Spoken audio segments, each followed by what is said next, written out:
Good day, everyone. This is Pineleaf Needles, and welcome to DDO Players News, where we take a look at the latest news in DDO and here at DDO Players. And please welcome my co-host from Ravenloft, Draculetta. Hey, everybody. Happy 10th anniversary. Happy anniversary. And speaking of anniversaries, also, everyone please welcome our special guest for tonight, Community Manager for DDO, Cordovan. Hey, thanks for being here. I appreciate it very much to have you guys here on our 10th anniversary. It's been a long couple of days, so if I sound like I'm sort of a little tired, it's because I haven't gotten much sleep in recent days, but that's okay. I'm having fun. You know? Ah, yes. 10th anniversary only happens once, right? That is exactly right. That is 100% right. Yeah. I remember some of the jokes they had on the Locho side with Patience during when she was community manager about the long night she had. Yeah, I've been getting about 4 hours of sleep or something like that, kind of. So it's all right. So let's head into the 10th anniversary and let's talk about that. Have you anything special for the 10th anniversary? We do. We have Update 30 that just got released today, February 29th. We have our bonuses going, some bonuses still going throughout the week here. Oh, yeah. Actually, I was thinking that maybe we should call Update 30 the Frederick update. The Frederick update? Yes, because like Frederick, that was born on the 29th of February. Frederick who? I was to say, who's Frederick? You're not you're not familiar with Pirates of Penzance, then? No, sorry. Okay. Then again, you mean the feet respect guy? I thought he was called Fred. It might be his birthday. I don't actually know. That's the first thing I thought of, too. It's like, are you talking about Fred, the Mind Flayer? What? No, I think we're just going to say his birthday is today. So. I was talking about the lead character in Pirates of Penzance. Then again, only you would know that, Pineman. Just saying. But no, Cordovan was a little busy on Friday, though. Yes, I was a 12-hour plus live stream. I streamed personally for 12 hours, and then I joined the damsels into the night. And like I say, that I've been at my desk here all day Saturday, all day Sunday, now all day today. So. And I must say, and I know a lot of the interviews that you did during Friday are up on YouTube, and we'll link them in our show notes. There was some amazing, awesome interviews. Oh, I know. Didn't some of them turn out great? So, a lot of it really wasn't all that planned out, in case you couldn't guess. It was largely just, I knew these people personally, so we were just basically sitting down and saying, hey, let's talk DDO. What'd you do? All that sort of thing. And I found out, I learned things. In particular, if you're just going to listen to a couple, I would start with the interview with Torque. He has some great early DDO history that's well worth listening to. Tolero is a good interview and all that as well. And I do want to give a shout out to Shoemaker from DDO Stream and the DDO Wiki, who's been frankly doing a lot of the work to chop up that video and get it on YouTube.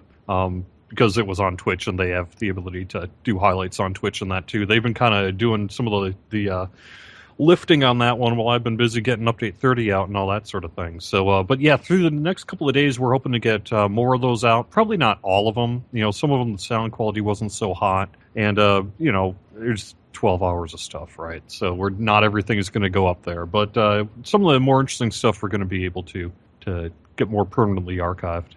And for fun, I looked today just to see how many other MMOs have hit a 10-year anniversary. Ooh, that's interesting. And there was not many, actually. The ones I found were EVE Online, MapleStory, Dungeon Fighter Online, Lineage 2, World of Warcraft, Ultima Online, EverQuest and EverQuest 2, RuneScape, Anarchy Online, and Dark Age of Camelot. And Escheron's Call. Oh, yes, and I just noticed I forgot to put that on the list, but I did see that one was 10 years too. So yeah, that's interesting. It's pretty amazing that DDO has made it to the 10-year mark, because that is quite the feat for an MMO. It really is. Yeah, I mean it's February 28th, 2006 was our launch date, and people have predicted are we ever going to hit 10 years, and we've kept it cooking. And that's really thanks to the community, right? Because it's ultimately, our game exists because you guys exist. And so really it's your guys' win, not ours. I'm sure the naysayers say it would never make 5 years. Well, there are people who are just like, oh, the game's doomed after like 2 months, right? That's just sort of the way it is. Well, yeah, and then when the whole, free-to-play thing happened, that was, the other big, it'll never last, and, look at us now. But again, it really just goes to, how long does the thing last? Well, how long do you support it? And you guys have supported us for 10 years, so. And now, can you speak a little bit? You're kind of in a different situation because you were a player before you actually started working at Turbine, so you kind of have seen before you were there and after you were there. Yeah, that's right. Yeah, the company was in great shape before I got hired, and I don't know, man. It just I'm kidding. No, but you're right. I started playing in June of 2006 as a player. Just my twin brother was just like, "Hey, let's get into this," because we played a lot of pen and paper as kids, teenagers, and young adults, and then after college, everyone kind of does their own thing, moves around the country and what have you. So, a core group of us pen and paper folks got into DDO as a way to sort of have the D&D experience as a group online. And really, DDO has consistently been that. I mean, it's different, right? I mean, it's not the same as playing pen and paper, but it has a lot of the same camaraderie and things like that can take place. And I think that's also been one of DDO's key assets. So, I started playing in 2006 and just, fell in love with it right away. Started the podcast in 2007, got hired in November of 2010. And so now it's been, a little over 5 years and several months. So, yeah. And Andang in our chat. 5.25 years, I believe, might be the exact number. There you go. And Andang in our chat is saying 10 years is like 100 years in MMO terms. Yeah, I think that's right.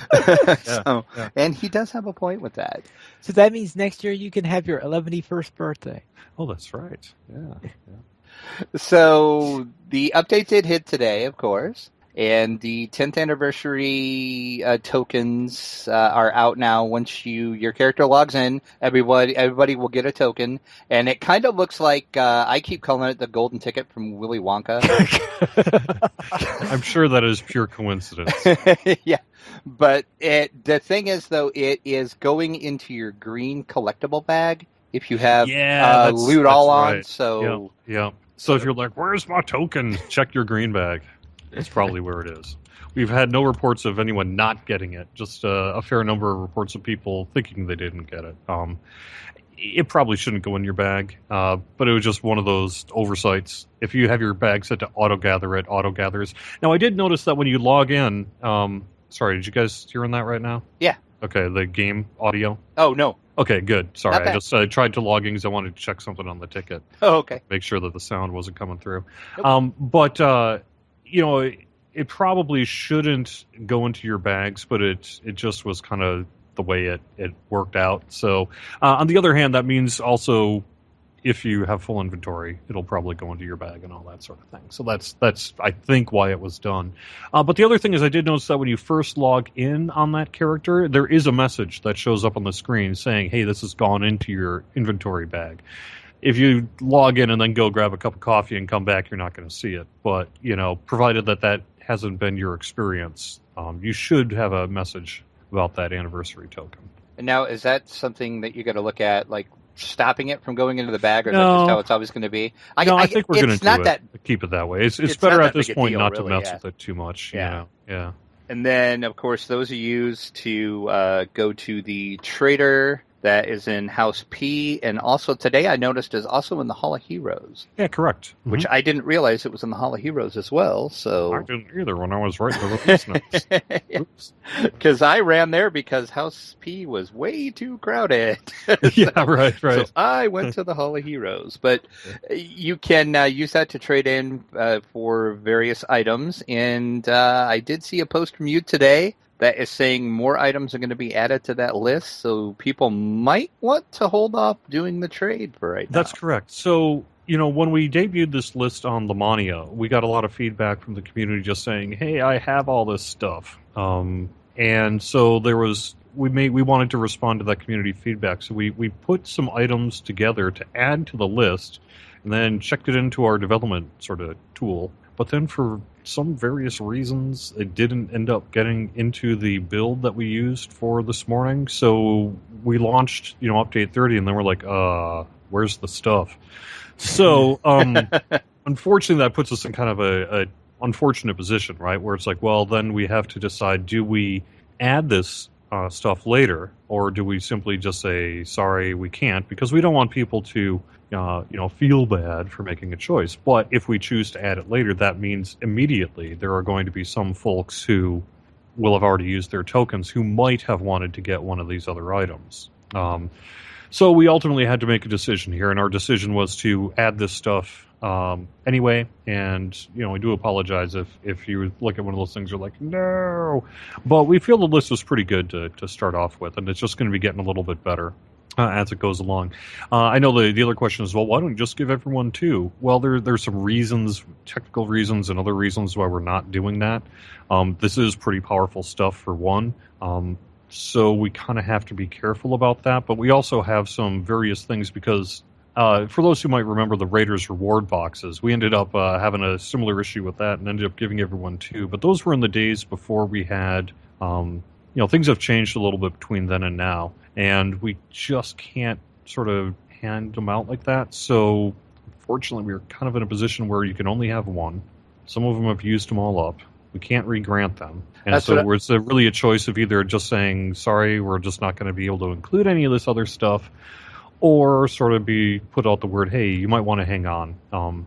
So the things in particular that we're going to be adding to it, there's an item, kind of a last-ditch thing. If you have absolutely all the items in there, you can get 100,000 XP.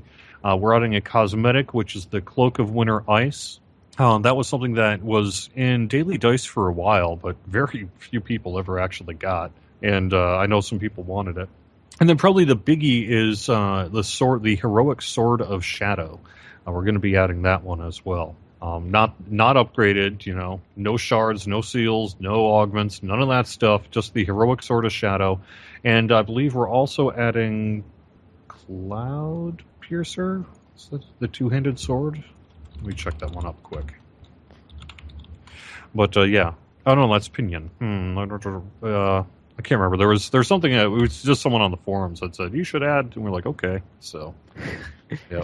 But I can't remember what that other sword is. So really just a handful of things. So if you haven't turned in your token yet, you might want to wait if you think one of those items are one of those things that you'd be interested in. Otherwise, if you like what's on the list already, just go ahead and turn that stuff in for now. All right. Do you know when these other items will be added? It'll be with our hotfix. We do have a hotfix that we're working on. After we go live with an update, we have a few hours to decide. Okay, so what are we going to do here? Do we have enough issues to warrant a hotfix or whatever? And we did find a few things that we want to correct, so we are going to be doing a hotfix.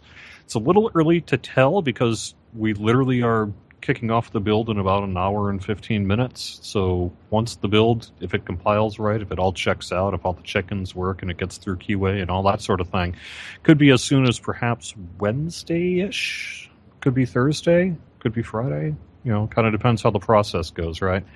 So we don't want to announce an exact time as to when the hotfix is going to be, but it's as soon as we can get it out, basically. All right.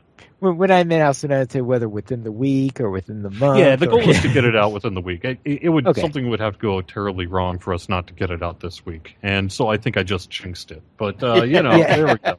That's usually how stuff like that works. And I know. Yeah. I wanted to say real quick. Some of this may change because things happen, especially in the rush after an update. But the current target list on our hotfix is to fix an issue with the Elven Arcane Archer's Final Strike. Fix an issue where Temple of Elemental Evil Part 2 cannot be completed because it's got some doors that won't work. We're going to add those recipes to the 10th anniversary war list.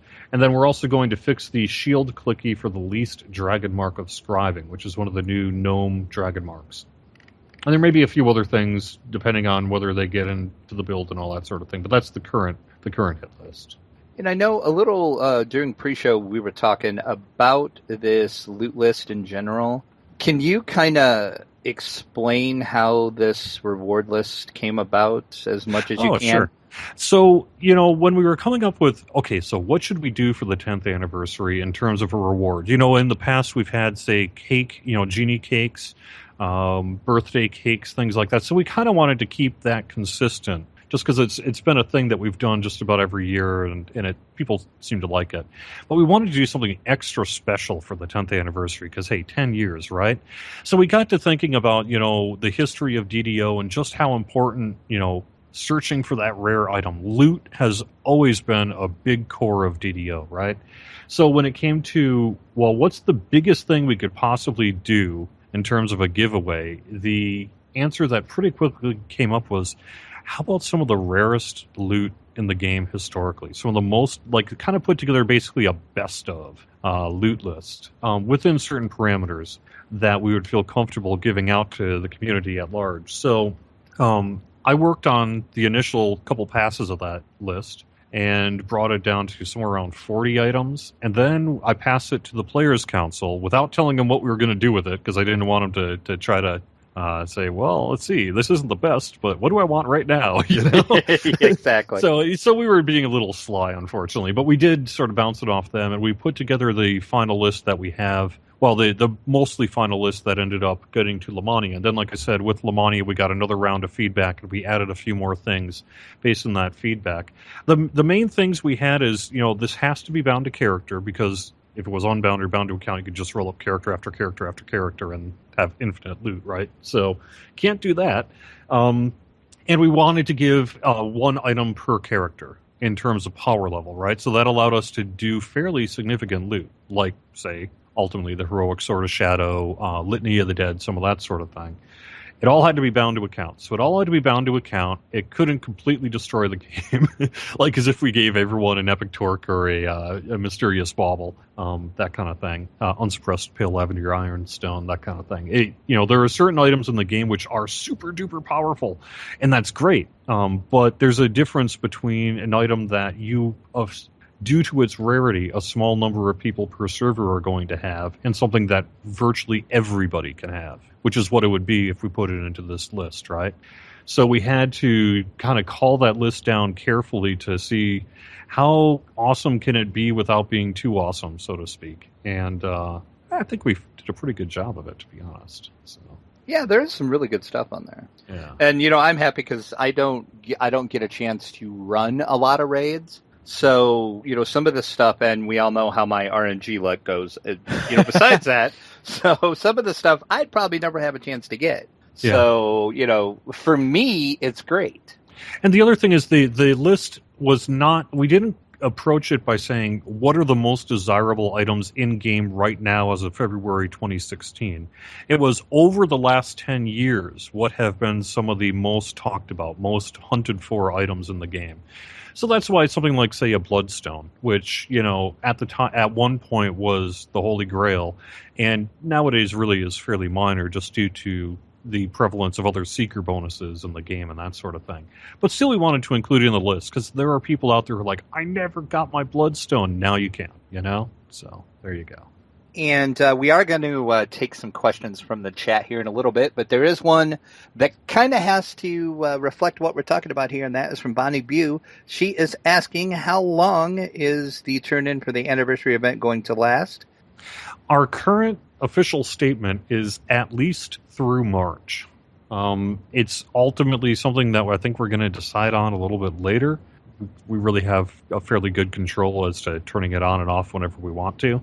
The current plan is through March. Does that mean shut off 9 a.m. on April 1st? Probably not. Maybe. We'll announce before it gets shut down. We'll give people plenty of time to turn in that thing. But if you want to just put a general time frame, if the calendar says today or March, you're good.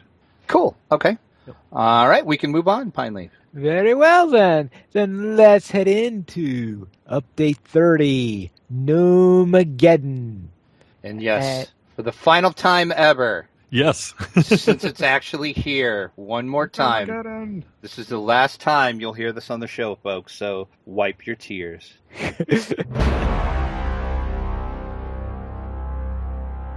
Gnomes are coming. They're coming for you. It is now here, and it has happened just as we feared it would. Did you notice that I managed to throw Gnomaggedon into the release notes? I did. Yep. I was Yeah. laughing so hard when I read that. Because I know you did that on Lemania, and I thought, well, that's just because they're the Lemania notes. So then I read the release notes today, and I was like, that's awesome. Yep. Yeah. So yes. So you did at least give me the inspiration for the name of for the gnome that I created. I decided to call my gnome Pineaggedon. Nice. See, I was boring, and I just went with Gnomaggedon, so, And then I have one that... What? You mean Cordovan didn't beat you to it? No, I'm surprised. On Lemania, he did, but on live, he didn't. At least on Argo and Caneth, so... Yeah. No, I'm good. I haven't actually had time.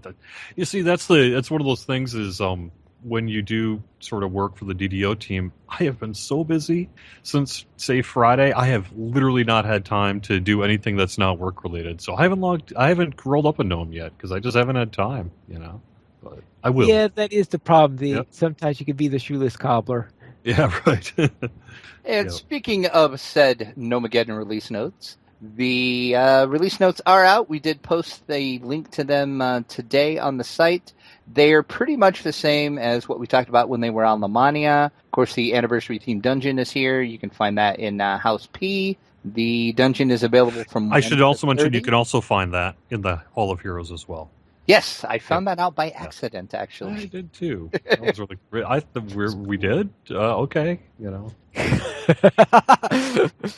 So yes, gnomes are here, and I did see a ton of them today. Because I actually was home today, so I logged in fairly quick after the servers came back up, and I was actually surprised at how many gnomes I saw already. Oh, I'm not at all. As soon as you could see the pent up energy for gnomes when we had our downtime, right? And as soon as the servers went on, if you could see our population charts, it was basically a cliff, just boom, just straight up as people were logging in and crushing our login servers to grab their gnome names and what have you.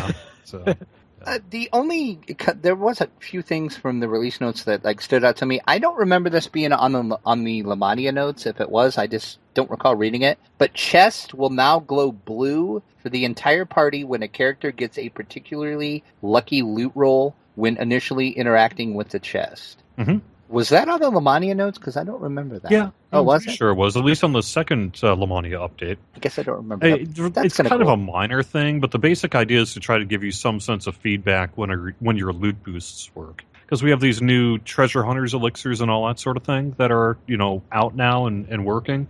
And they increase the percentage chance for you to get a lucky loot roll. And there are other loot boosts in the game, of that sort of thing. But there's never really been good feedback in terms of, well, did it work? And so now we're doing that as a way to just let you know, yes, it worked for you, Yep. And the Magma Fieldling Creature Companion, also known as Little Harry, is no longer now bound to account and is now unbound. So that's back in the store and working properly again. Yes. Yep. We also have the new Iron Defender Creature Companion that just debuted here as well. All right. But, of course, my character already has an Iron Defender. Well, see, this is an Iron Defender Creature Companion. That's right. So I know. We talked about this last week. You can have two Yes, of them now. and we're joking about me having two following me around, yes. I think you should do it, Pineleaf. I really do. Yeah. Of course, along with the release notes, also will bring us some official known issues. And that list is now up and updated. Cordovan kind of touched on most of the stuff a little earlier. It's not currently possible to complete Temple of Elemental Evil Part 2 currently because there is a door issue. Yeah, right away in the start, when you try to get, because you go to the main hallway there, and there's sort of a locked door that you need to get some crests from, and the hallways are off to your kind of east and west, and you can't go through those doors. They don't exist, but you can't walk through them.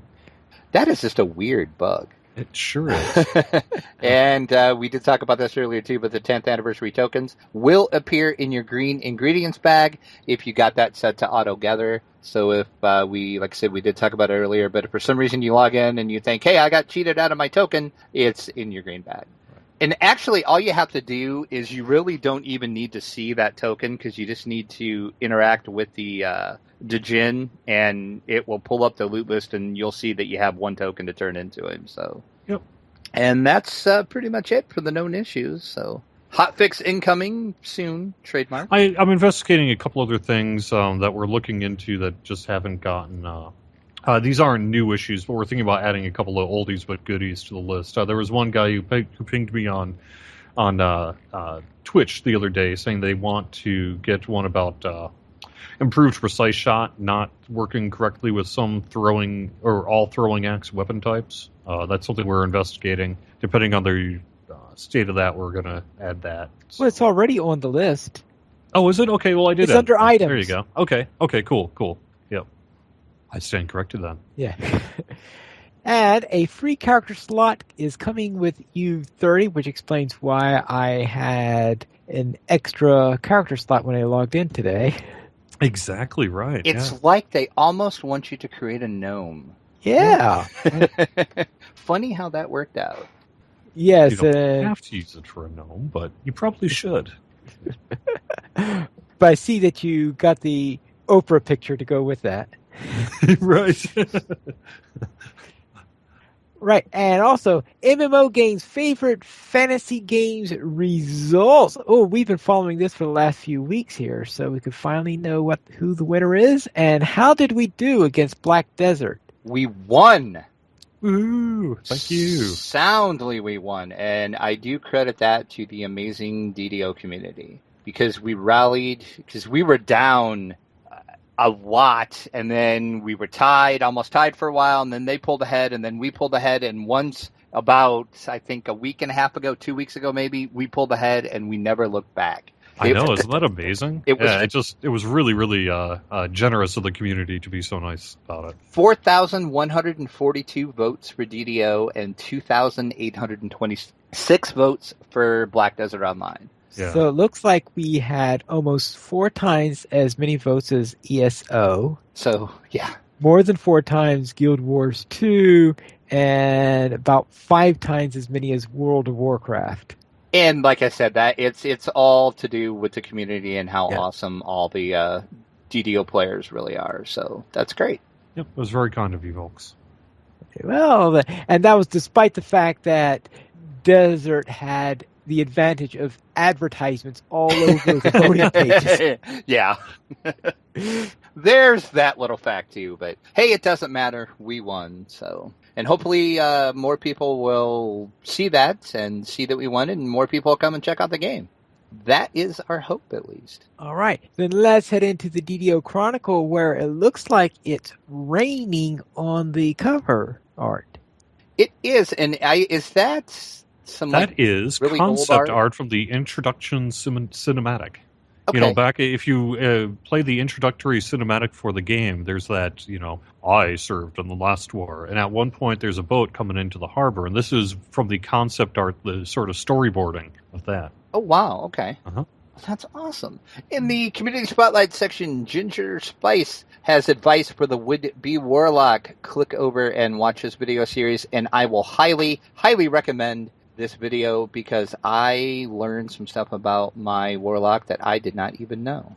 Ooh. But Ginger Spice does some great videos anyway, so I highly, highly recommend you checking this out. There is a new player, well, at least in the video circles, that is creating some new videos, Geek Opinionated, and he is going to start looking at some different character builds. So click over and check his videos out, and I really thoroughly enjoyed this, and I think it's going to be a great series, and I'm going to definitely subscribe to this channel and keep an eye out for this to see what he does. And Lorehound is another great, fairly new blog in the DDO sphere, and she's taking a look at the Temple of Elemental Evil, so click over and check to see what she thinks of the temple. In the fansite news section, the Damsels of DDO were challenging in Evening Star. They did their challenges, so click over and check what those fine people were doing. The Damsels are just great to watch, and yeah, like I said, I got to join them last Friday. That episode, I presume, will be out sometime in the next week or so. But if you joined us live, you'll know that we ran some of the Kobold mining challenge and then Study in Sable, and it was epic. That's epic fail. Yeah. Well, yeah, I guess you could call it that, but it was great fun to watch. So check that out. Absolutely. Yeah. DDO Cast had their episode 418 out, which was Game and Life Balance. And DDO Gamer was taking a look at the best place to see an airship. So click over and see what Jeff thinks is the best place to see an airship is. And that is it for our Chronicle this week. And I noticed that the screenshot of the week shows someone guarding the chronoscope. That's a funky screenshot, but it's awesome. I'm not sure how they actually got that angle, because I like how you can. I realize it's a picture, but you can kind of see the light play from the chronoscope even in the picture. So I'm not exactly sure how they did that, but great job on that screenshot. Yeah, that happens fairly regularly on our screenshots. It's like, wow. I actually try to keep an eye out for things where it's just like, how did they do that? That's amazing. Yeah, people are way more talented than taking screenshots than I am. Fine. Just the right angle, just the right place to stand, what have you. Yeah. That's right. So now let's head into our sales worth. Or do you want to talk to Court Event first? Yeah, we'll take some questions from the chat room before we go on to store sales. So if anybody has any questions, now is the time. And we do have a couple already. DDO... Joshua Hanna asks, did anyone mention Tolero has about half a list of pre-broken gear? Yeah. I don't know what's up with that. That was the case on the Mania too. I'm trying to figure out if that's someone's joke or if that's like a bug. I kind of assumed it was like a joke because the whole anniversary thing is very tongue-in-cheek and jokey. So yeah, I kind of assumed that was working as intended, but maybe not. I don't know. I keep asking it. No one's answered me yet. So I'm tending to think, I don't know, maybe. I don't know. Yeah. So you'll figure that out and let us know. Yeah, right. DDO Central is asking, I got to scroll up now. My chat room scrolled down. Where's this question? Here we go. Will 2016 have 5 updates like 2015? Because Update 30 was a race update like the Warlock class. Update, i.e. no content in it. Update 30 had a premium race, an iconic race, and a temporary dungeon that reused the existing quest map. So you talk about like anything coming up as much as you can? I can't really, not like that. I can't really get into detail about what all of our adventure packs are going to be, what our plans are for the rest of the year. I really need to save that for more official messaging that would be coming from, Severlin, that kind of thing. I will say this, though. 2015 was a bit of an anomaly. Historically, we've tried to do quarterly updates. It just so happened with the Warlock last year that we were working on a content pack, and we were working on the Warlock, and one of them got ready before the other. And we, rather than delay both, we decided to put out the content pack and then release the Warlock. So that's really kind of how we ended up with a 5th update last year. So I'd say the odds of a 5th update is fairly slim this year, unless something like that were to happen again. So it'd probably be more quarterly. Okay, and Anding is asking, Lotro had some issues with their server migration and their move to the new data center. And I know the DDO move is coming soon. Mm-hmm. Are you guys worried about that with the issues that Lotro faced, or? Hopefully not. I mean, we've learned a lot from what happened for the server transfer process that Lord of the Rings Online went through. So hopefully, the learnings that our network operations folks and IT folks and all the rest learn from that will assist them in having a smooth experience for Dungeons and Dragons Online here. I can't, we're talking tech. I cannot promise that there's going to be no issues when we do our data center, but I can tell you we're going to do our best, right? That, yeah. So, yeah. I mean, because that's like a complicated thing, and you can even, because I work in IT, so I can speak some of this, not on, like the grand scale, like, what you guys are doing in like a big data center. But Right. you can test something in a test environment and it will work great. And then you go to deploy it live in a data center or a server room, and everything just breaks and nothing works right. And you're like, but it just worked when it wasn't here. So, Yeah. so it's like, Yeah, I don't know everything that Lord of the Rings Online has said in regards to what the causes they experienced. Frankly, I've been busy doing other things than keeping a real close eye as to what their messaging was for Lotro or even the particulars of the issues. But I am aware that Lord of the Rings Online had a few hiccups with their data center work.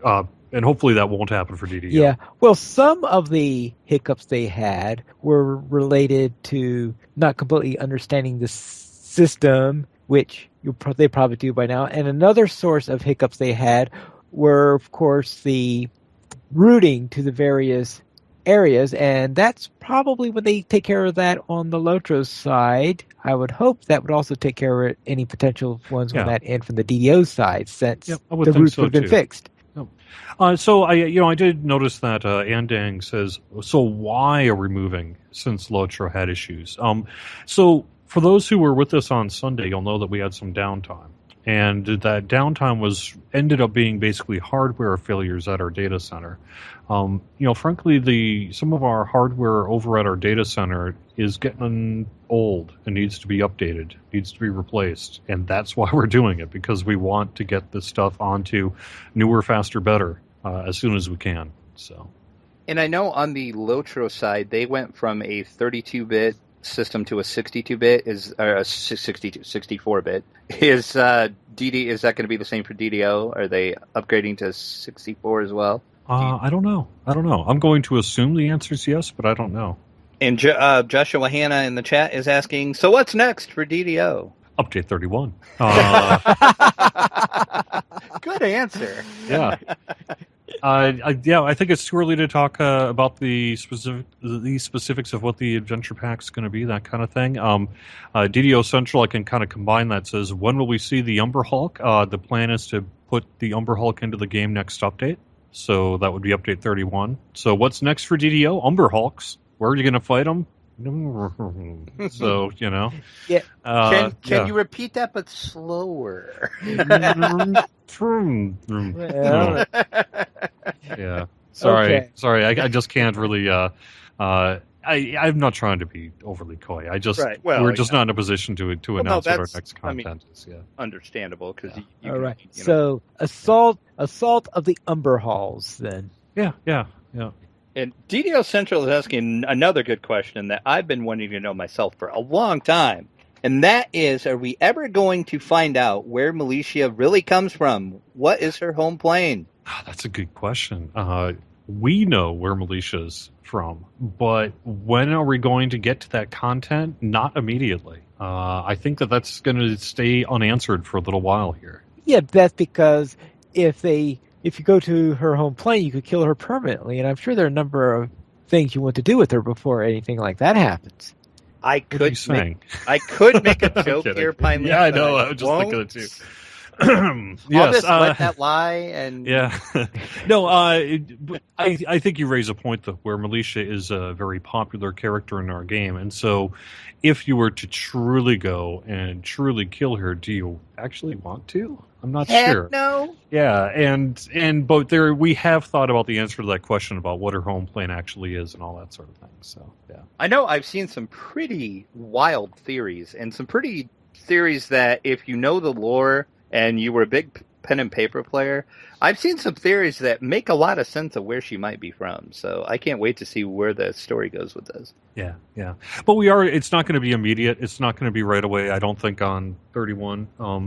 Mostly because we've been doing the kind of Devil's Archons thing for a little while now, so we want to shift gears and do something a little different. And I'm assuming, too, that you kind of look at the story Bible that Wizards has, and you kind of plan around that, and you kind of know what's coming way in the future. Yeah, for the most part. Yep. Okay. Yep. I kind of thought there's always room to do our own thing as well, right? But it's a bit of a mix. I had thought, because I know we had asked several in that, and he said, yeah, that you kind of know what they're doing and you can plan around it. So yeah. So you have storylines planned out for a while at least. Uh-huh. Awesome. Yep. And then there's pretty much 30,000 things of, I want to someday. Oh, we should. Yeah. Oh, we should. Our we should list is pretty huge, Just once, I'd love to be in on one of those meetings. Just the, we should do this meeting. Yeah. Because I'm sure there's some awesome things on that. We should really do this. Are you talking about rocket bears? And the halflings riding dinosaurs. That too. Halflings riding dinosaurs? This needs to happen. No, I would get behind the halfling riding a dinosaur. Well, let's see. But dinosaurs are in the... Well, I don't know if they're in the 5th edition, but they were in the 3rd edition Monster Manual, definitely. They are. Well, it really comes down to actually the 3-5 Eberron setting. They're not formally dinosaurs, but they're dinosaur-like creatures, and the halflings did indeed, ride them on the plains. Oh, okay, I didn't realize. Now, when you say dinosaur-like creatures, are you talking about the size of a sauropod, or are you talking about the size of a Utahraptor? I don't think we ever actually got that far. It mostly just ended with, what would be funny is halflings riding dinosaurs. Yeah. Because reasons. Yeah. Okay. Right. All right. Is there any other questions from the chat? If not, we can go on to the store sales. We'll give it a little bit. There's a slight delay, so we'll let them get kit up. And then if I do see any other, I'm sure Cordovan will be kind enough to take more questions later. Oh, yeah. If we have more. Mm-hmm. But it looks like we can move on, Pine Leaf, because I'm not seeing anything right now. So what's on sale this week? There is some really good stuff this week. 25% off select adventure packs. Always good to see those on sale. The Quest XP Elixirs. And there are some anniversary specials as well. And the anniversary specials do run through March 3rd. Select races are 35% off. The Artificer class is 75% off. All bags, Gold Seals Elixirs of the Sovereign Healing is also 50% off. But wait, there's more. There's more. Let me just interrupt, though, real quick, though. If you're not aware of what the Gold Seal Elixirs of Sovereign Healing do, they give you a nice bump of healing right up front, but they also give you a little bit more over time. So at half off, that may be something that previously maybe you wouldn't consider that you might want to if you're into that kind of thing. Otherwise, I would just say that if you don't have the Artificer and you think you might want to play an Artificer and you've got the turbine points to do it, 75% off on the Artificer right now. So it's kind of never going to get any cheaper than that. So And also, as I said, there's more double bonus points in the DDO store now through March 6th, so it is a good time to stock up on those points, because we can always use more points to buy the Gold Seals Elixirs of Sovereign Healing and the Artificer. So there you go. See, it's kind of like you guys plan this stuff out. Yeah, it's like our sales team, They're really good at their jobs, I'm telling you. When you say bags, are you talking about the collectibles bags, or are you talking about the inventory bags? I believe that would be yes. Okay. The bags. No, I believe all bags would be like the, everything from the cookie jar, highlighting folder, collectibles bag, ingredients bag, augment bag, that kind of stuff. Okay. I don't think it doesn't mean character inventory space. Okay. Right, and I can actually say that for sure, because I was in the store today looking for something else, and I did scroll through the bags, and yes, every one of them are on sale. Very well. That is a good time to pick up on that. And also, there are some limited time items in the store. Otto's boxes, plus 20 hearts. The Traveler's Trunk, plus 3 tomes of Fate, plus 7 stat tomes. All available in the store through March 6th. And that is all to do with the 10th anniversary. So there's a lot going on in the DDO store. Then let us head into our players' news, our site news, and we will begin with our poll this week, which ties into the anniversary because it asks, how long have you played DDO? And how many people answered 10 years? 66% of the votes at 34%. We had 192 total voters this week on our poll, and 34% of the people have been playing for 10 years. The next closest was 6 years at 18%. 7 years got 14%. And 9 years were 9%. And it kind of went down from there. 1 year did get 1% of the vote. So welcome to the one new person that voted on this poll. Nice. Well, So, what I find funny is that 3 people answered, I don't play DDO. you know, there's always those people, Pine Leaf, you know? But in their defense, we are more than just a DDO site anymore because we do pen and paper news and the tabletop role playing news. Okay. So I kind of thought maybe at least one of those or a couple of those might have been people that just come for the other parts of the site.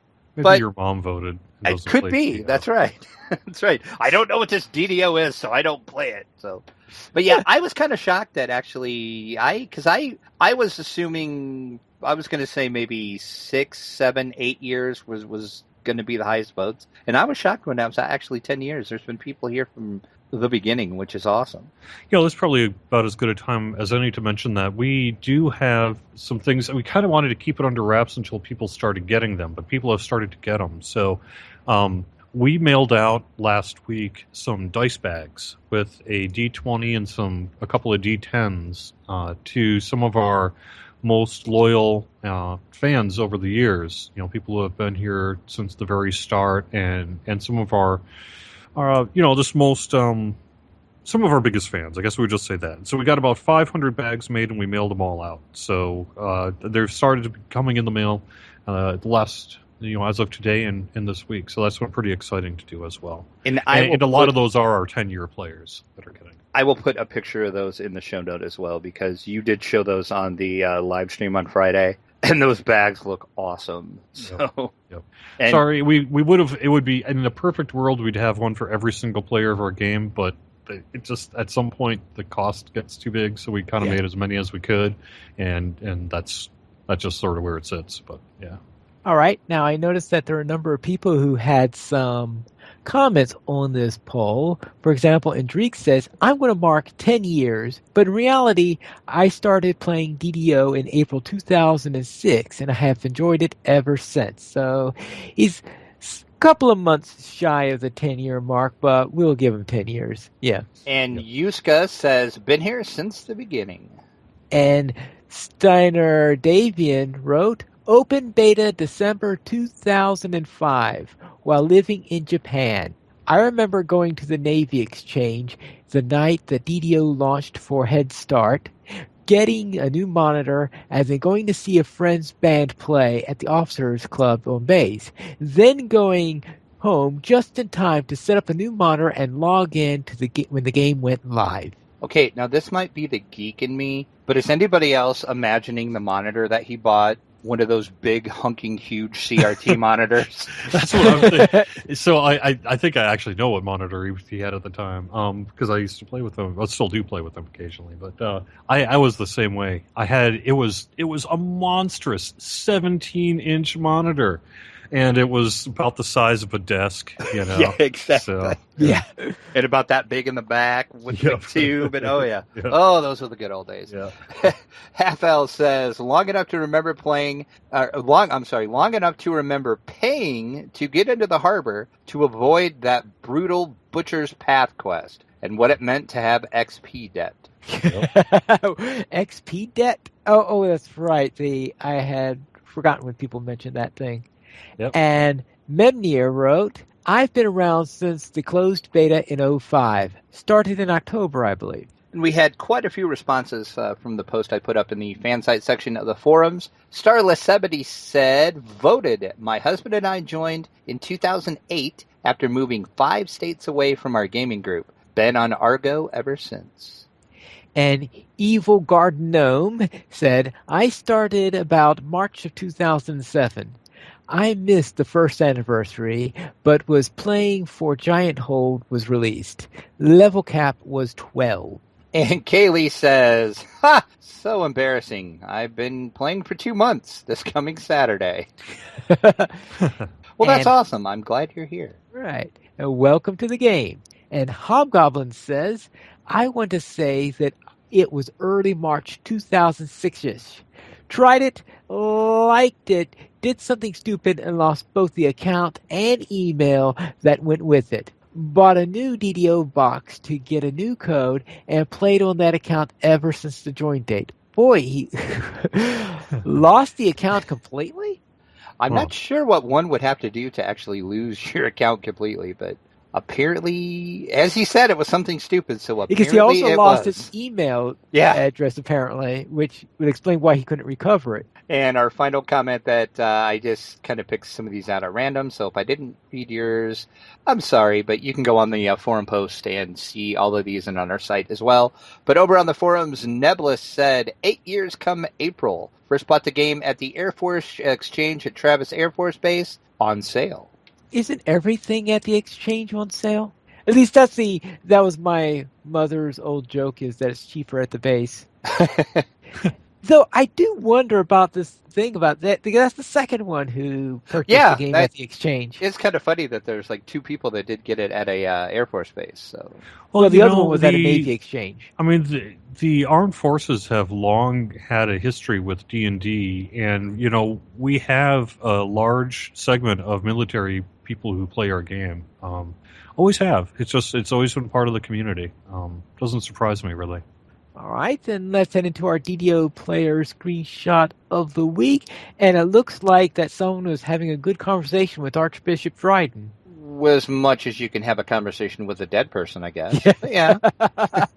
This week's shot comes from Brack Barefeet, and he says, Ravinsky Hargon rest after a titanic struggle between Archbishop Dryden and Ravinsky's valiant party. Even though the villain was vanquished, it was an uneasy ending for Dryden's daughter, spoiler alert. At least she is at peace now. And if you have a screenshot you would like to see featured, send that to podcast@ddoplayers.com, and we might use your site or your picture on the site, just like we did Brack Barefeet. So thanks for sending that in. Then let us get into what's from the dungeon.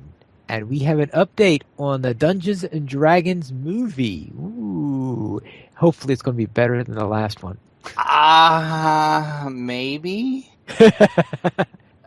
The folks over at the Collider website got an exclusive update on the new movie which is in pre-production now. Roy Lee, who is the producer, says, and I'm going to quote him here, and we'll just let this set for a moment and let people digest this. The producer of the movie says the new Dungeons & Dragons movie will be a Guardians of the Galaxy tone movie in a Tolkien-like universe. Because when you think of all the Hobbit movies and the Lord of the Rings, they have an earnestness to them.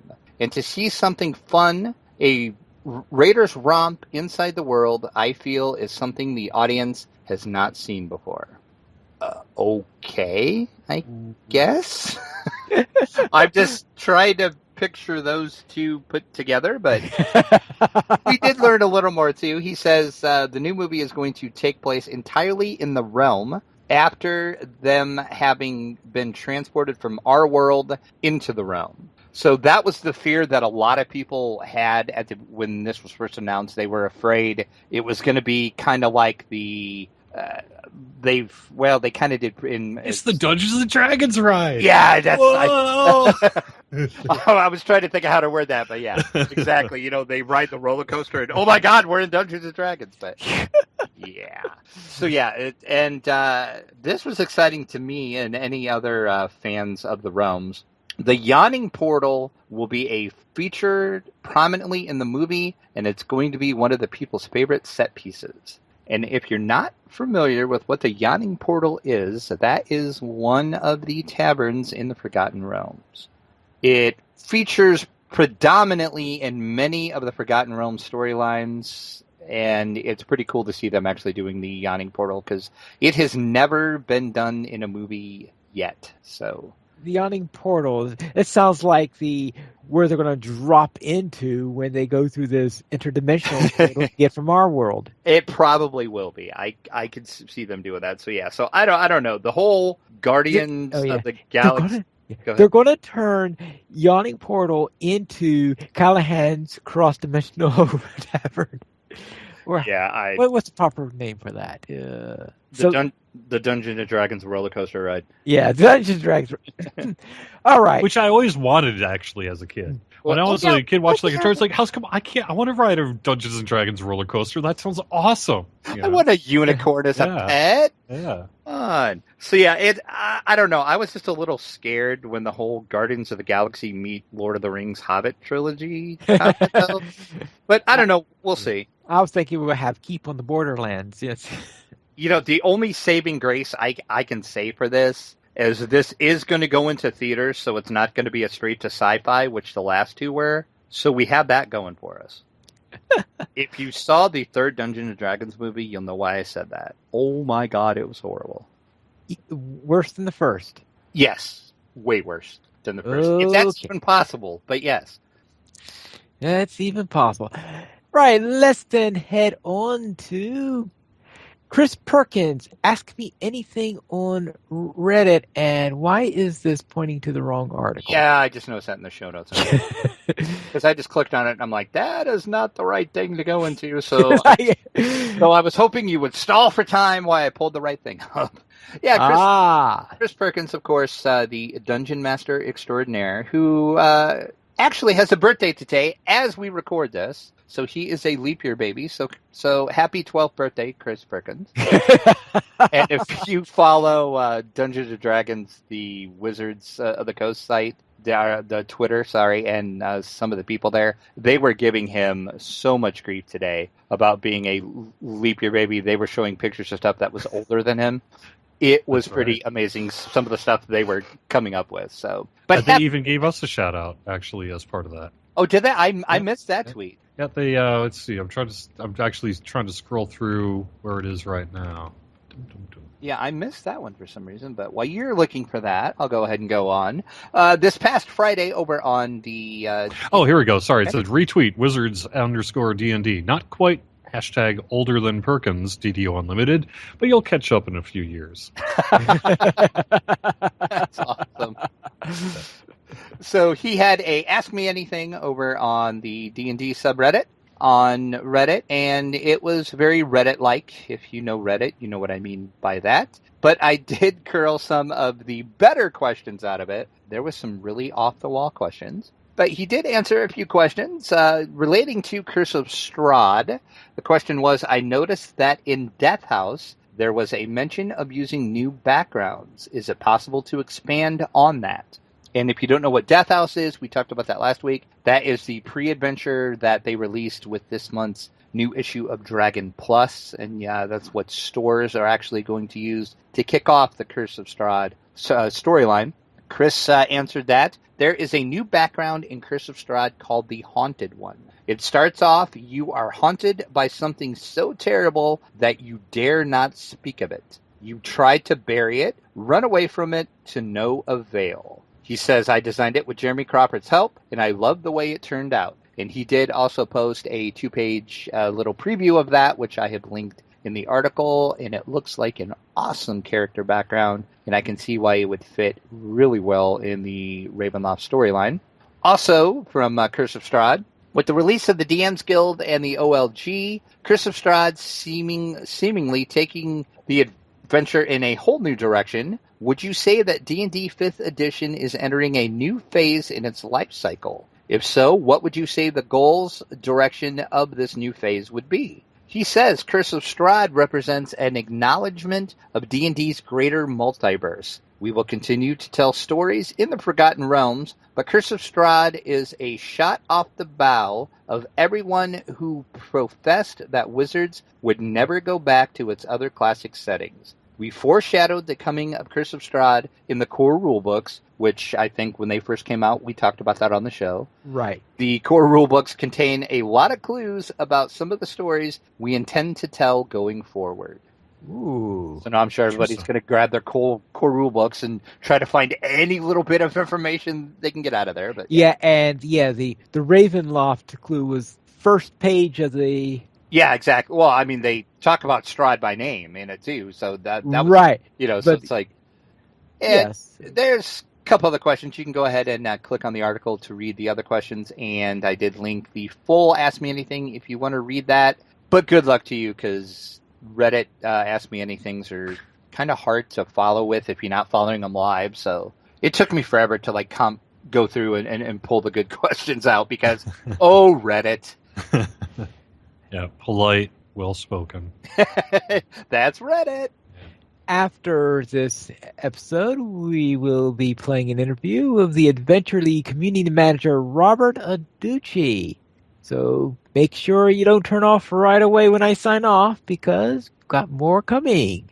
Cool. And we got some pretty good information out of him. He was a little more chatty than I figured he would be. So It's always good when the Wizards folks like to chat. So I can't say we broke any real news, but we did get some good information. And I'm working on another interview fairly soon, which will be pretty amazing. But I don't want to spoil who it is yet, because I don't have anything set in stone yet. But if it goes through, it's going to be awesome. Ooh. Let's then head on to the tabletop, where we're talking about Barnes & Noble's casual game gatherings. Do you remember when people used to go to a bookstore to buy books? Most people buy them on Amazon. I still like to go into bookstores myself, too. Well, right. Barnes & Noble is trying to get people into the brick-and-mortar stores just for more than books. They are looking at doing what they are calling casual game nights. And what they're going to do is all through the month of March, certain stores, and we did do a list, there is quite a list of stores that is going to partake in this. They are going to feature a different game with special free promotional items for the players participating in the demos of the games. And the games that they are going to demo out is going to be the King of Tokyo, Sheriff of Nottingham, Splendor, Codenames, and Lanterns the Harvest Festival. And if you partake in the King of Tokyo, you will get a promo pack of 11 new power cards. Oh, really? Yeah. Man, that might be enough to get me just to stop by for that. Heck yeah, it would. Yeah. And if you're into Sheriff of Nottingham, which is an amazing game, by the way, it is so fun to play, you will get 6 contraband cards, which are all new promo-only ones.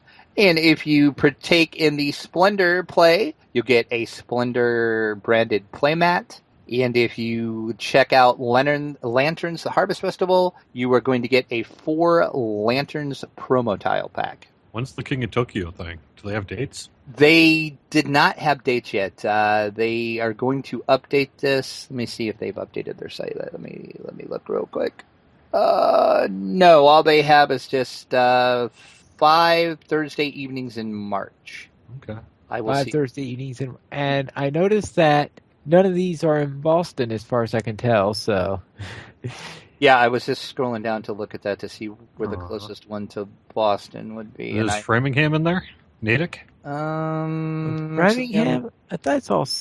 I'm looking. I don't even see any Massachusetts at all. No. All right. So unless you want to take a road trip. Well, yeah, Framingham, Massachusetts. Oh, yep, Barnes there & it is. Noble, 1 Worcester Road, Framingham, Massachusetts. Yeah, off Route 9. I Awesome. just scrolled by it. So apparently we know where we can find Cordovan on Thursdays in March. Yeah, Playing well, at King least of one of Tokyo those at Barnes & Thursdays. Noble. I want to get one of those. I want to get one of those decks. So I will actually find out the exact date of King of Tokyo if I can, and I will let you know. Well, my guess is that they're going to be in the order that they listed them. Probably. Yeah. That's how I. Which means, they're good. which if that's true, the King of Tokyo would be this Thursday. Yeah, it looks like it is. I actually am not following some links online, and that looks like it is this Thursday. Well, I guess I know what I'm doing this Thursday.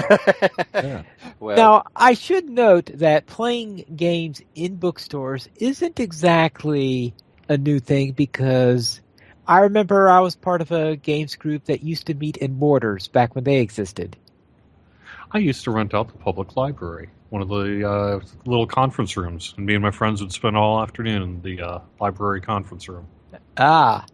No, conference room or in a study room? Well, it was kind of a mix of both. I don't know. They had a series of rooms kind of off on the side that you could rent. Yeah, okay, yeah, the study rooms, because that's, at least out here we call them study rooms, because the idea is that, at least in our county, the regular rooms are pretty expensive to rent out, but the study rooms are free. So Okay, well, this is definitely free, so... okay. That is it for the tabletop. So if you could have the Barnes & Noble near you that's handling this, then try it out. And that means it's now time for our week in DDO. And Drac, what were you up to? I did a lot this week, actually. Oh, yeah, I see. On my level 21 rogue, I was in Evening Star. I finished out the Netherese Legacy quest, and I was running that on Epic Normal, which, even though I'm only 21, Epic Normal would be level 24. I thought, why not? I'll try it. I really didn't have any problems. Other than, I want to say, the end of the road. The boss fight in that gave me a little problems, but other than that, wasn't too bad. I did Lost in the Swamp, Stay at the Inn, and End of the Road. My Shader Kai, level 18, still doing the Devil's Gambit, still not getting a drop. You know, I don't think that quiver really drops in Grim and Barrett. I know it's a so-called chaser item, so it has a real low drop rate, but I would think eventually you'd get it. You would think so. Yeah. I wish there was a way to actually look up to see how many times you have ran a quest or opened up a chest in a quest, because I would love to know how many times I ran this silly quest. See, I'm concerned that maybe you've been running it needlessly because you're in some kind of ransack scenario, or you're on your way there, which lowers the named drop rate, right? So that might be, but I wait. I run it every 3 days. Well, if you only run it once every 3 days, you should be okay. Yeah, that's kind of what I thought, because I thought I knew how ransack works, so I thought, well, if I do it every 3 days, it should be okay. So I don't know. I'm getting to the point now where my ranger, I think, is going to outlevel that quiver anyway. And you're just going to wait till the 20th anniversary and then There you go. I have something to look forward to do 10 years. So, yeah, I don't know. I might try it a couple more times. But on the plus side, I know that quest really, really well now, though. Yeah.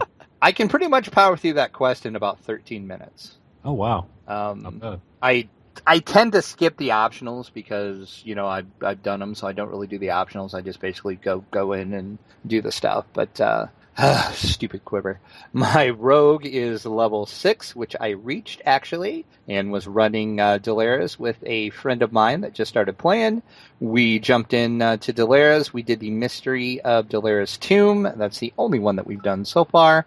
Also, we were running some House Jurasco quest as well, though. We did Dead Predators, Mira's Sleepless Nights, and Dead Girl's Spellbook. I love Dead Girl and that quest. So, and that was the first time he had done that quest, so that was fun. Though if you tend to get lost, though, Dead Girls can be a bit of a problem. Well, that's true, but I think I'd ran it enough now to where I kind of remember it. There was one point when I was like, oh, crap, I don't remember where to go now. Because there was one door that you have to open, and I couldn't remember where the lever was, and then I remembered. So yeah, I think I did it once where I think, okay, I'm getting near the end, and time ran out. We finished with, I think maybe we had a minute left, maybe. So yeah. I think we made pretty good time on it. I'm sure there's other people that do it faster, but my Ranger Rogue, which is level 20, that's the one that I run with Pine Leap on Wednesday night. I'll let him talk about what we did. But we, myself, I'm running House Deneath quest with that character because I went to buy some arrows from House Deneath, and the vendor was rude to me. It wouldn't let me talk. And I was Not enough favor, I don't have House Deneath favor because, we never, for some reason, with these characters, we never did any House Deneath quest at all. I'm not sure why we skipped House D totally with those characters, but so I'm running some House D quests just to get enough favor to actually be able to use the vendor to get some arrows. So I ran the Sentinels of Stormreach quest line, and I ran that on Epic Normal. So that's, Bargain of Blood, Blacklock, Storm the Beaches, Spies in the House, and Tide Turns. The only thing I had problems with was Storm the Beaches. Yeah, that can be pretty tricky. I was pretty confident because, I didn't have any problems in Blacklock and Bargain of Blood, so I'm like, all right, I got this. Epic Normal, it's kind of scary. Some of the mobs... Epic? You ran into... Okay, well, I know what your problem is then. Yeah, and then, so I was cocky, so I'm like, I'll just do Storm the Beaches on Epic Normal too. First ballista I came up to, bam, I was dead. It did something stupid, 20,000 damage or something on me, and I'm like, holy crap! What? So if you're favor hunting, why are you running it on Epic Normal? Because I assume that gave you more favor. No. Is it not? You want to run it on Heroic Elite. Oh, okay. Because the favor doesn't matter whether you're in Heroic or Epic. Oh, so if you want to really, if you're truly just after favor. Yes, at this point that's and you don't care about anything else, run all this stuff on Heroic Elite. Oh, you mean then that there aren't separate favors for the heroic level and for the... Yeah, see, I thought there was... And the elite level? Yeah, I correct. thought Epic, it worked like, you got more favor on Epic. Oh, so I'm... Okay. Yep. So I needlessly died several times for no reason, then, is what you're telling me. But yeah, that was the only thing that I can say in which... I normally don't run stuff on that high a difficulty, so I was just impressed that I survived everything. But, oh my god, those ballistas on Epic Normal are horrible. Yeah. Yeah. Or were they like the Gatling ballista in Temple? Exactly, but worse. Worse! Yeah, I mean, it's based somewhat on the airship tech in Three Barrel Cove. But, yeah, they're kind of challenging. Technically, if you really pay close attention to it, you'll see that one of the they tend to be in pairs. There's a couple of mobs near each one of those ballista. One of them's kind of making a usage animation, and once they're done using it, then you're basically getting bombed, right? So you want to freeze them or stop them or charm them or whatever it takes to sort of prevent them from using those ballista, so that they don't kill you. It didn't take me long to figure that out. After my second death, I'm like, okay. Because at first I didn't even notice the two guys down there because since I was ranged, I was staying far away anyway. And I'm like, what is shooting that thing? And then I saw that animation the guy was doing. And it's easier said than done, but theoretically that's the way to do it. That's finally how I ended up doing it. I had my paralyzing arrows, and I got lucky on a couple hits, and he didn't make a saving throw. So, but never again. But now I realize that I was running it totally wrong, and I could have been on Heroic Elite and been fine. So, yeah, see, that's the thing. You just go Heroic Elite, just boom, boom, boom, boom, boom. Have your favor done for nothing. Yeah, because that's right. Yeah, right now that's all I'm doing because I just want to buy some arrows. Is that too much? For House D, make sure you've done all those depths quests too. That's what I'm getting ready to run. Actually, I haven't done that yet. That's next up. Then the only other thing I did on Kenneth is I created a deep gnome and a regular gnome. My regular gnome I started at level 4, and that's going to be a Necro Pale Master. Not sure what I'm going to do with the deep gnome yet. Then over on Argo, my Wolflock, I reached level 19, running Evening Star Quest. Did Druid's Deep, running that on hard. Did Overgrowth, Thorn and Paw, and Druid's Curse. The only thing I had problems with was the final boss fight in Druid's Curse. For some reason, that was wickedly hard for me. And I really don't want to say this with Cordovan on the call, but I haven't noticed too many things that give me a challenge with my Warlock. And that gave me a challenge. I don't know if it's just my Warlock Druid, my Wolflock build that I'm using, or I was doing it wrong, but yeah, that took me. I actually had to go in there again because the boss killed me in that. But once I figured out a strategy to use, it was fine. So, and that was pretty much my week. So, what did we do, Pinely? There, we'll begin with my Artificer, where I played with Drac, and we ran 2 quests on the high road. First, Lost in the Swamp, and then we had a stay at the end.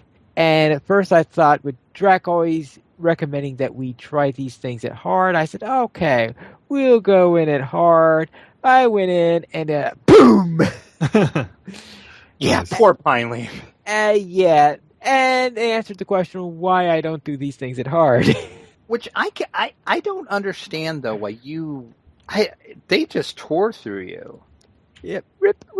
And I was like, there was... I think at one point I had to use my big heal that I have on the Ranger to heal myself because I was actually taking some damage. Maybe they were all firing at me. So it might have been, but I felt so bad because I'm like, oh, we could take this on hard. And Pineleaf's like, okay. First group come out, Pineleaf is like, well, I'm dead. And I'm like, dude, what the heck? Actually, I think I died 3 or 4 times in that fight. Yeah, you did. It was like insane. So It's like, "Ew, you're rest, you're rest, you're rest." So I'm like, well, let's reconsider our plan here. Yeah. So, poor Pinely. I got him killed several times. And then on my Ranger, I ran Tomb of the Sanguine Heart. And that's the only thing I remember running there. Yes, that's right. That's right, because I had one of those ultra busy weekends where I didn't get too much time in going through there. I'm just impressed you're running those Necropolis quests by yourself.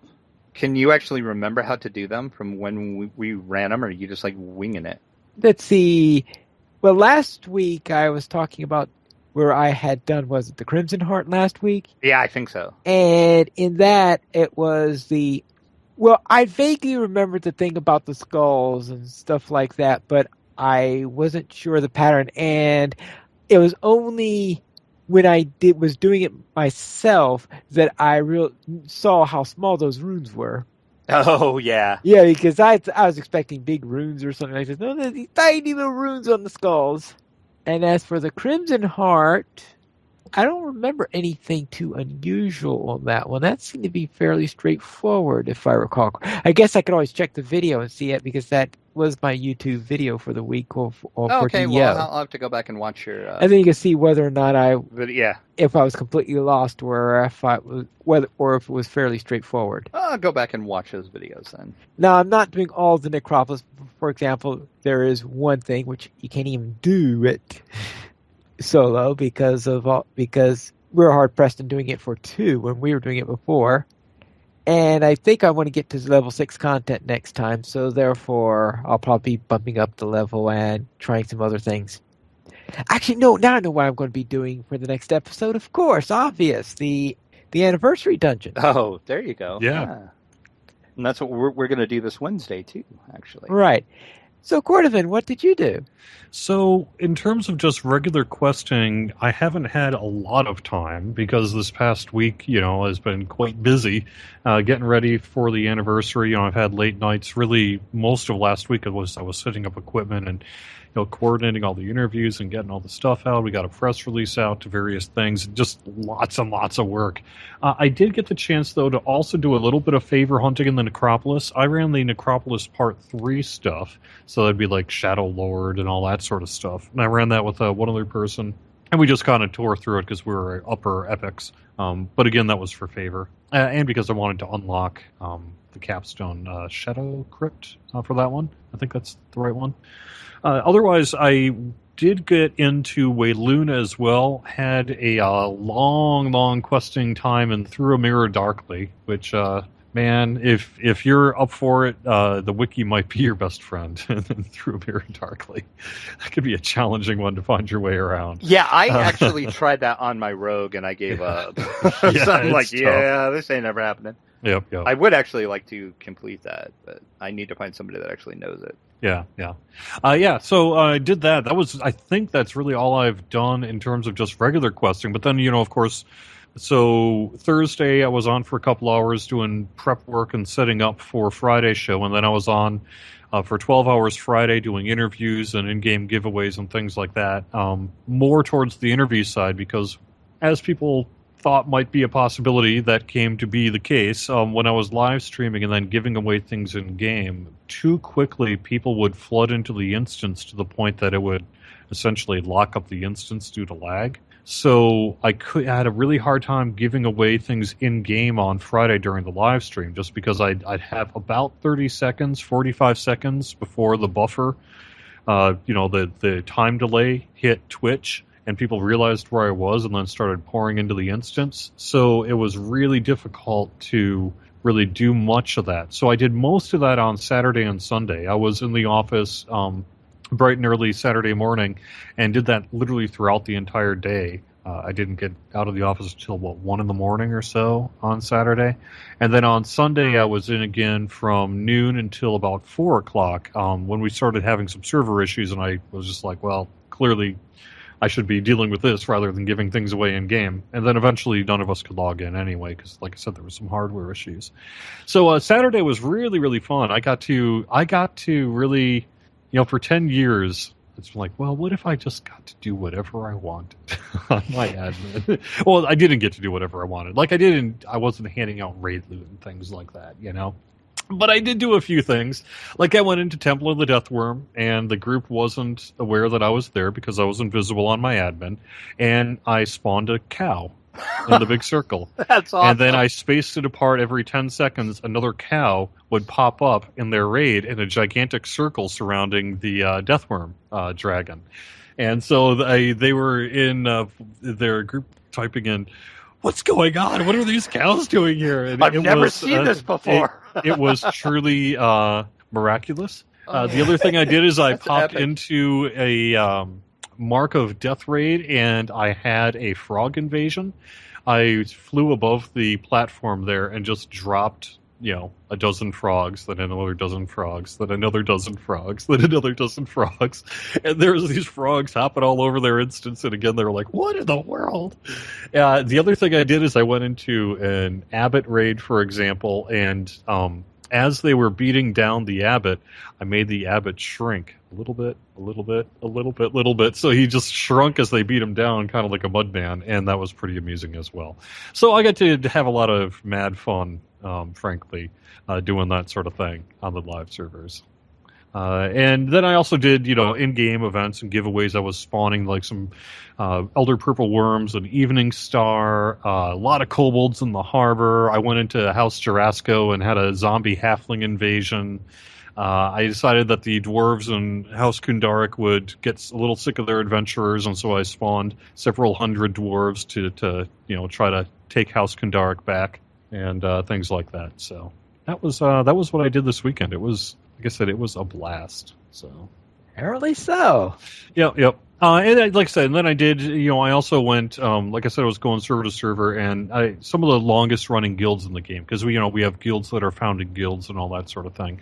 And to the extent that I could get in touch with them and do that sort of thing, I'd stop by their airship and get them a few items from the community loot list, the same items I was giving out, just dropping by the dozens in the public spaces. And they're all pretty much, I guess as they were described in general chat, useless cosmetics, which is basically true, but that's sort of the point, right? So, right.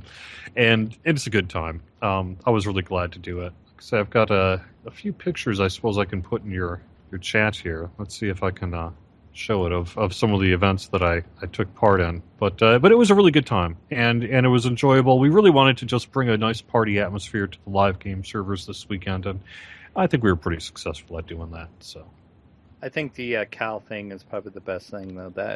That is pretty epic. Pretty great, isn't it? That was one. That's one for the ages. That's for sure. Yeah. So how long did it actually take them to figure out like it was something you were doing, or did they ever? Well, one person in the group had said, I thought maybe Cordovan said he was going to be on the live servers. Maybe he's doing it. But it took him a long time because they assumed I was just in public areas. And right. So I went and, then afterwards, once the gig was up and they figured out who I was, I went visible and just sort of waved to him. And like I said, dropped him off the same kind of community event stuff that I was able to get to everybody. So. But yeah, it was pretty fantastic. That initial reaction is truly priceless. Yeah. Cordovan, the bringer of cows. Yep. And frogs. Yeah. All right, then. If you would like to help support DDO players, you could go to the donations page where you could support the Players Alliance on Patreon, and there you will find rewards, including a mention on DDO Players News, or even be a guest host with us. And we did not have any iTunes reviews this week, but we do have a featured comment from Mock, who left a comment on an update on the Dungeons & Dragons movie. What scares me about the quote, yes, while the Guardians of the Galaxy was awesome, for a D&D movie, they tried that once, and we ended up with a movie with a Wyan's brother in it. And it Sucked. I would agree. Oh, Dungeons and Dragons movie. Oh my.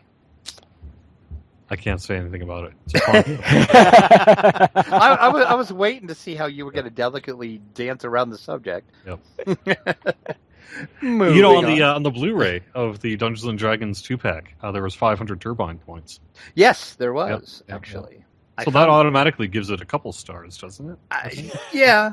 I found that out totally by accident because I will admit to buying that on Blu-ray. And lo and behold, there was turbine points in it. I'm like, oh, that's sweet. On the Blu-ray to the third Dungeons and Dragons movie? That one was straight to sci-fi, so it's that. I don't think that one ever got released. No, I've never seen that one. Yeah, oh god, it's horrible. It's horrible. I actually didn't hate the second D&D movie. It was better than the first one. Yeah, it was. If I would tell anybody to watch any of the three, I would say watch the second one because it had a much better story. And it wasn't quite as tongue-in-cheek as they tried to make the first one and failed miserably at it. And I think that's what made that movie so bad is because they were trying to be funny. And I think the problem with the first movie is they were trying to make the movie be like a group of people sitting around a table playing D&D, and you know how people cut up and kind of get off track as they're playing, but that's kind of the point, of D&D. They tried to do that in the movie and they failed. Is why the first one, in my opinion, is so bad. Second one did have a much better story, and it was a decent movie. Well, I only saw the first one. In fact, I never even heard of the other two until you mentioned them. For better or for worse. Like I say, I cannot discuss them. They're fine Warner Brothers properties. Yes. Everyone buy 10 copies for your loved ones. Yes. If you would like to email us, you can send it to podcast@ddoplayers.com. You could also follow us at Twitter, The Players Alliance @PlayersAlly, DDO Players @DDO Players, Draculetta @Draculetta_72, Pine Leaf Pine Leaf Needles, and you can also follow DDO @DDO Unlimited. The Players Alliance has 5 live shows. Every Monday at 8:30 p.m. U.S. Eastern Time, we have DDO Players News. Every other Thursday at 9 p.m. U.S. Eastern Time, we have XP Quest. Every Saturday at 8:30 p.m. U.S. Eastern Time, we have Locho Players News. Every other Saturday after Locho Players News, we have Tales of the Free Folk. And on the last Friday of each month at 8:30 p.m. U.S. Eastern Time, we have Locho Academy After School. You can join us for our live shows at ddoplayers.com/live. Now, we will have an interview with Robert Daducci, community manager of Adventures League, after the show when I finish up my sign-off, so please stay tuned for that afterwards. And it will also be in our podcast and YouTube feeds on Tuesday. And that is all for tonight, and this is Pine Leaf Needles reminding you to quest responsibly.